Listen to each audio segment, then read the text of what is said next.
Hello, everyone. This is Jonathan Little, and today I'm going to be going over a hand from a $3,500 buy-in World Poker Tour event that took place at the Borgata in Atlantic City.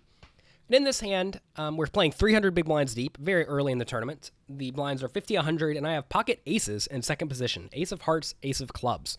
It's a pretty good hand. The player under the gun limps, and I have to decide if I want to limp or raise, and then also if I want to raise, how large do I want to raise?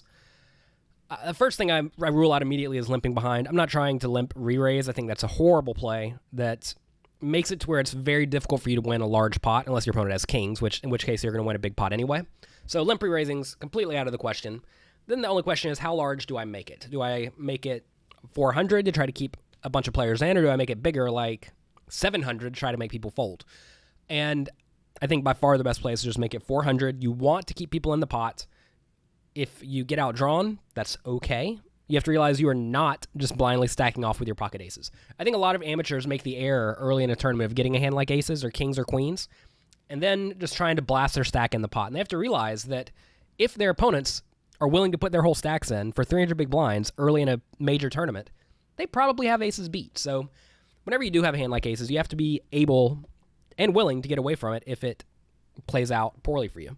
So anyway, under the gun limps, I make it 400. A player in fourth position calls. We are nine-handed. So, that could be pretty much anything early in these tournaments. The guy on the button calls, small blind calls, big blind folds, and under the gun calls. So, we see the flop five ways, which a lot of players, again, they're completely dreading this situation. They're like, oh my God, five ways, the aces are screwed. And that's not necessarily the case.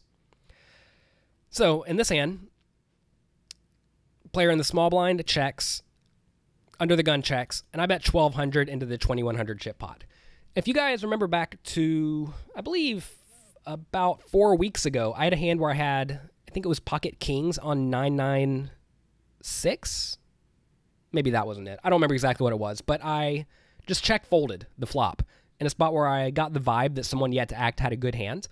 And if I got the vibe that someone had a good hand on this board, like say I thought, for example, the button had a good hand because maybe he sits up to the table or perks up or something like that, I would strongly consider checking this. But if I get the vibe no one has a premium hand, or if I get no vibe at all, I'm just going to continuation bet as a fairly default play. But again, you have to be very aware of what your opponents are doing and how they're acting at the table, because they can give away a lot of information that allows you to save chips, or at least go into pot control mode with the pocket aces. But apparently I didn't get that vibe in this spot, so I bet 1,200. I want to make a bet that will keep my opponents in if they have a 10 or a 9 or maybe even a 3 or a random draw. If I get raised in this spot, I'm going to be pretty sick, but I'm certainly not folding, at least on the flop, with the ace of clubs. 10, 9, 3, 2 clubs. I have the ace of clubs.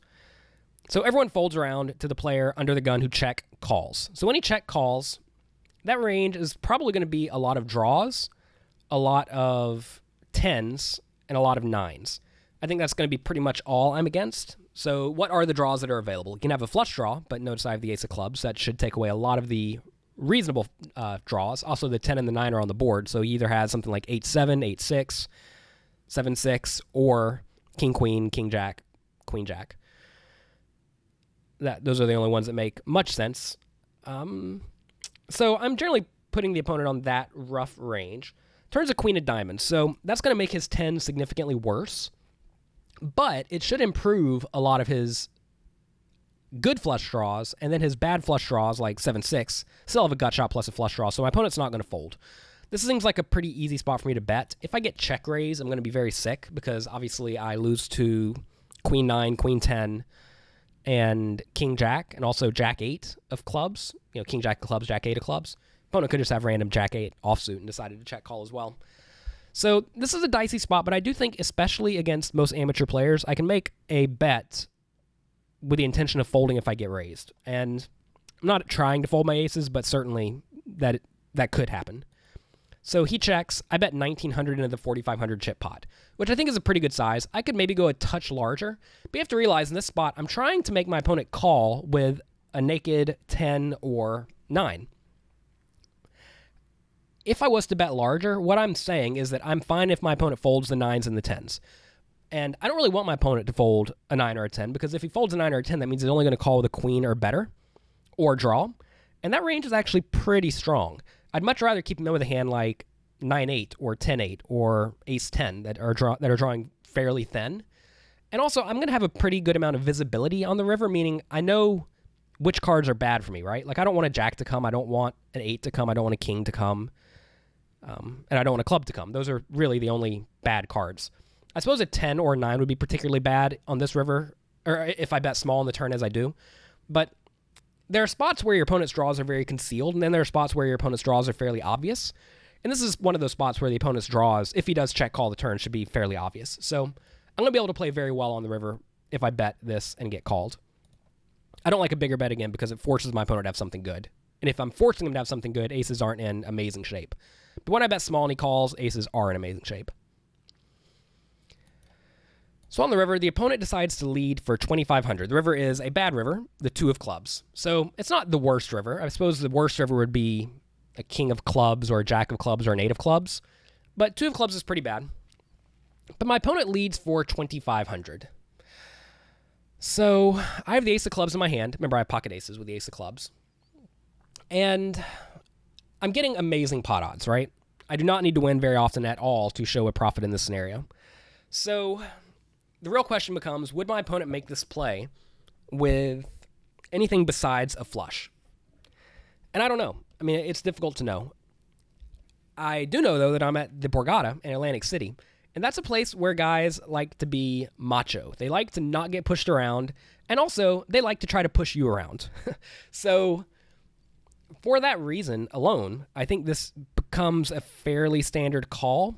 Also, my opponent did bet somewhat small, and that also makes it much closer to a call. If he bet larger, like say he bet 6,000, I'm not going to say I would have folded, but I would have been much more inclined to fold for 6,000 compared to 2,500. I mean, you have to realize when he bets 2,500 into 8,300, I do not have to be right very often at all to justify calling. To show you how often I need to be right to justify calling, the pot on the river is 8,300. So the way you figure this out is you 8,300 plus your opponent's bet, which is 2,500, plus the amount that I will be calling, so that's plus 5,000. So then we take 2,500, which is the bet we're facing, divided by the total pot when I call. So we take 2,500 divided by 13,300 equals 18.7% of the time, 18.8% of the time. So that's how often I need to be right to justify calling. And in this scenario, I usually try to look at what are the other draws that could have missed. Are there draws that could have missed, right? So in this scenario, a jack could have missed, but what jacks are on the flop? I mean, queen jack probably isn't going to bet the river. Jack 10's probably not going to bet the river. So that's kind of unlikely. My opponent could also have a random king in his hand, like king 3 or king 9 that he's just deciding to bluff. He could also have something like 9-8. But there really aren't very many bluff combinations in my opponent's range. So if that's the case, you then have to start asking yourself, will my opponent turn a made hand into a bluff? Like ace 10, for example. And if that becomes the case, then I really have to call. This is an interesting spot, though, because my opponent's range should be mostly pairs that have some amount of showdown value or draws that got there. And when that's the case, I think I should at least consider folding. But early in a tournament, I need to win 18% of the time. I'm probably going to win more than that, but it's close. So I look the opponent up. Also, before we see his hand, well, here we are going to see his hand. 10-6 of diamonds. I was going to say that there's a little bit of value, even if I know I'm losing money in this exact call, there's a little bit of value in letting your opponents know you can't bluff this guy on the river because he's just going to look you up.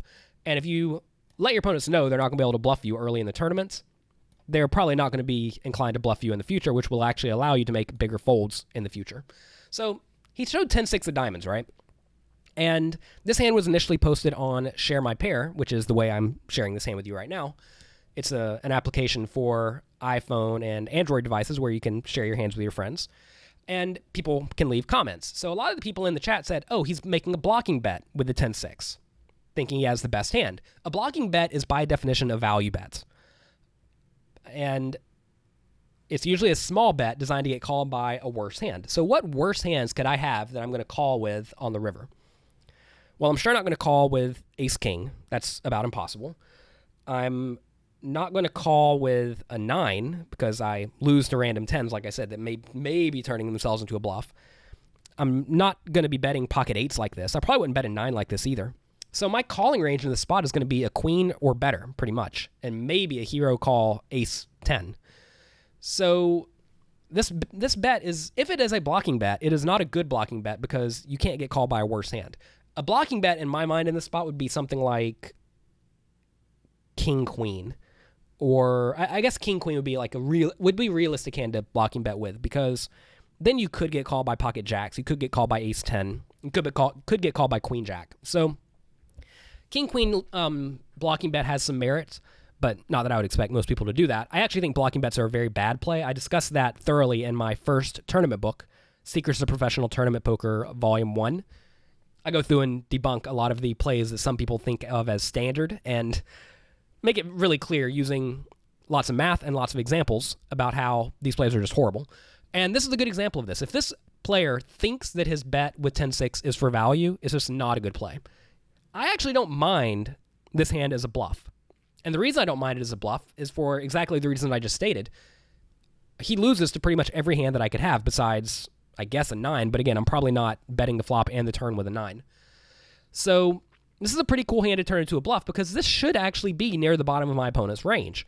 If you think about it, when he check calls flop, check calls turn, like I said, he should have 10s, maybe a 9, and then all hands that are better than a 10s and draws. And most of the draws get there. So it's kind of interesting. This is actually the bottom of my opponent's range, or nearly the bottom of his range. So if that's the case, it's a pretty good hand to bluff, assuming you also want to lead for 2,500 or for any other amount with a flush.